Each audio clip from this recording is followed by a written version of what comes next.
Welcome to the Infectious Disease Wing. Today, we are facing the #1 enemy of puppies worldwide, Canine Parvovirus, or CPV. Despite vaccines, parvo is still the most common cause of severe, acute gastroenteritis in young dogs. Without treatment, the mortality rate exceeds 90%. It is a death sentence. But with aggressive ICU care, we can flip those odds. We can save 85 to 95% of these puppies.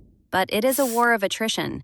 CPV2 is not a fragile virus. It is a non-enveloped, single-stranded DNA virus. Non-enveloped means it is armored. It is resistant to heat, drying, and most standard hospital disinfectants.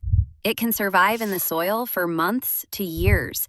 You cannot kill it with simple soap. You need sodium hypochlorite, or bleach, or specialized oxidizing agents. Parvo is a heat-seeking missile for one thing, rapidly dividing cells. It goes where the action is. It destroys the intestinal crypt epithelium. This strips the lining of the gut, causing the hallmark bloody diarrhea. It attacks bone marrow precursors. This is why these puppies have zero white blood cells, or leukopenia, to fight the secondary bacterial invasion. So, who catches this? It is a numbers game involving age, immunity, and environment. The high-risk zone. The age window. The sweet spot for parvo is 6 weeks to 6 months. This is the immunity gap, where maternal antibodies are fading, but the puppy's own vaccine immunity hasn't fully kicked in yet. The breeds. We call them the black and tan breeds. Rottweilers, Doberman Pinschers, and American Pit Bull Terriers seem to have a genetic predisposition to more severe disease and higher failure rates. The environment. It thrives in high-density areas, shelters, rescues, and kennels. If you have a lot of puppies and questionable hygiene, you have a ticking time bomb. Transmission, the invisible enemy. How does it get from A to B? Fecal-oral. This is the primary route. A puppy sniffs a pile of contaminated poop, and the cycle begins. The fomite factor. This is critical for owners and vets to understand. You don't need direct contact with a sick dog. The virus rides on shoes, clothing, car tires, and hands. You can walk through a park, track the virus into your house, and infect an indoor puppy. The shedding window. Here is the scary part. Shedding begins before clinical signs. A puppy can be contagious days before they vomit. They continue to shed massive amounts of virus for up to 10 days, sometimes longer, after recovery. Pathophysiology, the perfect storm. How does a virus kill a puppy so quickly? It executes a coordinated double-hit strategy. It destroys the body's barriers and then disarms the immune system. 1. The gut attack, crypt necrosis. The virus attacks the crypts of Leukopenia, the nursery where new intestinal cells are born. The mechanism. Because the nursery is destroyed, the intestine cannot replace the old cells on the tips of the villi. The collapse. The villi literally collapse, villus atrophy. The gut loses its ability to absorb nutrients, leading to massive fluid loss. The breach. Worse, the barrier between the poop and the blood breaks down. Bacteria from the gut, E. coli, Salmonella, Clostridium, simply walk across the damaged wall into the bloodstream. This is bacterial translocation. 2. The marrow attack, the defenseless host. Normally, the body would fight this bacterial invasion with white blood cells. But parvo is one step ahead. The suppression. It attacks the bone marrow precursors. It shuts down the factory. The result. Right when the puppy needs neutrophils the most, they have none. They develop severe leukopenia, specifically neutropenia and lymphopenia. The lethal combo. You have a puppy with a leaky gut, pouring bacteria into the blood, and zero immune cells to stop them. 3. Systemic consequences. This leads to rapid systemic collapse. Shock. It is a mix of hypovolemic shock from massive fluid loss and septic shock from the bacterial invasion.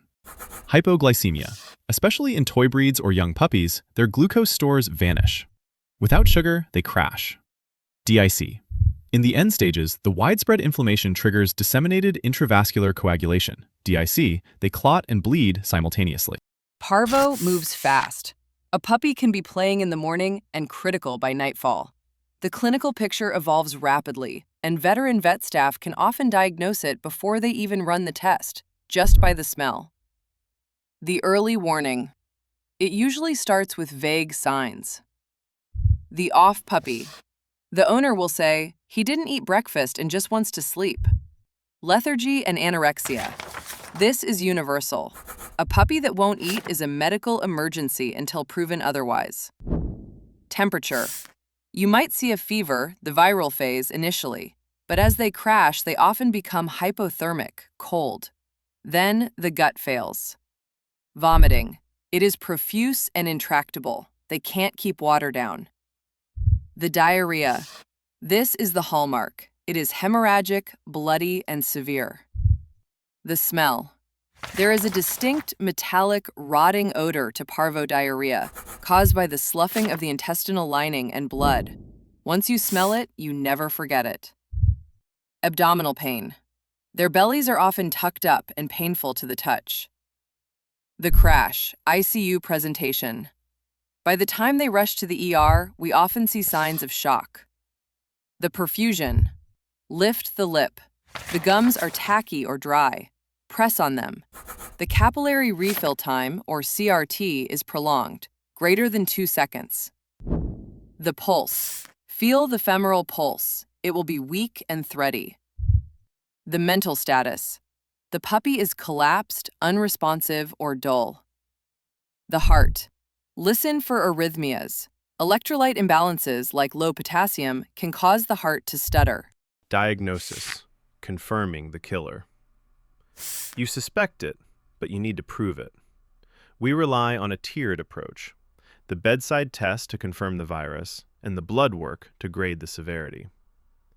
Point of care. The SNAP test, fecal ELISA. This is the workhorse of the ER. The mechanism. It detects the viral antigen in the stool. The result. A blue dot means positive. The caveats. It is not perfect. False negatives. If you test too early, before shedding peaks, or too late, when the antibody response binds up the virus, you can get a negative result in a parvo puppy. Clinical pearl. If it looks like parvo but tests negative, trust your gut and treat for parvo. False positives. Recent vaccination, modified live virus, within the last 3 to 10 days can sometimes trigger a weak positive. Laboratory findings. The CBC, leukopenia. This is the hallmark. We look for profound neutropenia and lymphopenia. If the white cell count is essentially 0, the puppy is at extreme risk of sepsis. Hypoalbuminemia. They are leaking protein into their gut.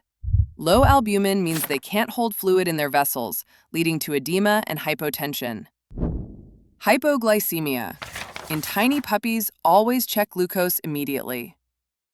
Electrolytes. Hypokalemia, low potassium, and hyponatremia, low sodium, from the vomiting. The kidney.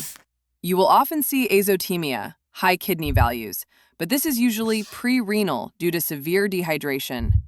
PCR is the gold standard. It is incredibly sensitive and can find the DNA even when the ELISA misses it. Ultrasound. Fluid-filled bowel with thickened walls and hypomotility. Treatment. Supportive care, fluid therapy, resuscitation. This is the cornerstone. The shock dose. We start with IV crystalloids to fix the hypovolemic shock. You have to fill the tank. The maintenance. Once stable, we calculate fluid needs based on dehydration plus ongoing losses. Every time they vomit or have diarrhea, we have to replace that volume. The colloids. If the protein, albumin, drops too low, the fluid won't stay in the vessels. We may need colloids, plasma, or albumin transfusions to maintain oncotic pressure. Antiemetic therapy. We have to stop the vomiting to stop the dehydration. One drug is rarely enough. We stack them. Meropitant, Serenia, the baseline defense. Ondansetron, Zofran, added for breakthrough nausea. Metoclopramide. It helps with nausea and gut moving. Antibiotic therapy. Why give antibiotics for a virus? Because the gut barrier is gone. The bacteria are crossing into the blood, and the white blood cells are missing. We are treating the secondary bacterial sepsis. We use broad-spectrum IV combinations, ampicillin, cefazolin, metronidazole, enrofloxacin. While enrofloxacin has theoretical risks for cartilage in puppies, the risk of death from sepsis is higher. Pain control to keep them comfortable. Supplement dextrose, potassium, as vomiting drains potassium. Nutritional support, the paradigm shift. Old school, NPO, nothing by mouth, until vomiting stops. New school, feed early. The science, the gut cells, enterocytes, get their nutrition directly from the food in the lumen, not the blood.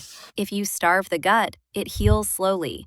When we admit a parvo puppy, the first question the owner asks is, will he make it? The answer is always guarded, but we look for specific markers to guide our expectations. The favorable signs. We feel better about the odds if, early intervention, we caught it before the collapse. The white count. The leukopenia is mild. If the bone marrow is still fighting, the puppy has a chance. The gut. They tolerate enteral nutrition. If we can get food in the gut and keep it there, survival rates skyrocket. The poor prognostic indicators. However, there are red flags that tell us we are losing the battle. Profound neutropenia. If the neutrophils are effectively zero, the door is wide open for fatal sepsis. Hypothermia. A cold puppy is a dying puppy. It indicates severe shock and metabolic failure. Hypoalbuminemia. If the protein drops too low, they develop edema and cannot maintain blood pressure. The double hit. Concurrent infections, like distemper or heavy parasite burdens, usually tip the scales against them. The reality check. Survival in a hospital setting with aggressive care is 85 to 90%. Without treatment or with at-home remedies alone, mortality is greater than 90%. The message to clients is simple. Time is tissue. The earlier they get to the ICU, the better the outcome. We have talked about saving the puppy, but we also have to save the hospital. Parvo is a containment nightmare. One slip-up, and you infect the waiting room. Hospital biosecurity, the firewall. Strict isolation. Parvo puppies do not stay in the main ICU. They go to the isolation ward. Dedicated resources. Everything that goes into isolation stays in isolation. Dedicated staff, dedicated stethoscopes, dedicated fluid pumps. Nothing leaves. PPE. Gowns, gloves, and shoe covers are mandatory. You treat a parvo puppy as if they are radioactive. The bleach rule. The chemistry. Alcohol hand sanitizer does not kill parvo. Quaternary ammoniums, standard cleaners, often fail. The solution. You need bleach, sodium hypochlorite, diluted 1 to 30. The process. Clean first. You cannot bleach organic matter. If you spray bleach on a pile of poop, the poop inactivates the bleach. You must scrub away the debris first. Disinfect second. Then, saturate the surface with bleach and let it sit for 10 minutes. Contact time. Foot baths. Every entry and exit needs a bleach foot bath to stop us from tracking the virus out on our shoes.